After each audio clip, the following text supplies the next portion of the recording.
سلام علیکم ورحمت الله.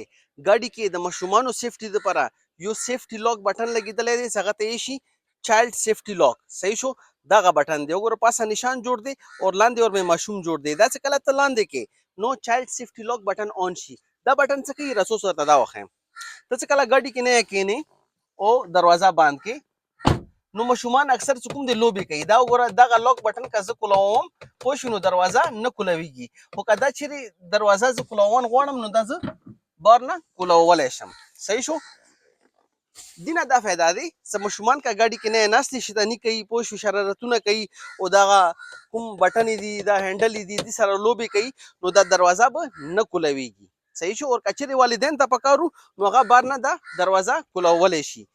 دینه دا سیفټي دی چې که ماشوم نه دا دروازه کولاو که نو ماشوم ګاډي نه هم پرېوتلی شي.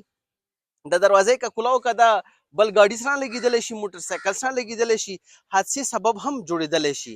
دې د وجې نه چې څومره هم والدین دي هغو ته پکار دی چې هغه چایلډ سیفټي لاک بټن آن ساتي چې هغه ماشومان سیف وي.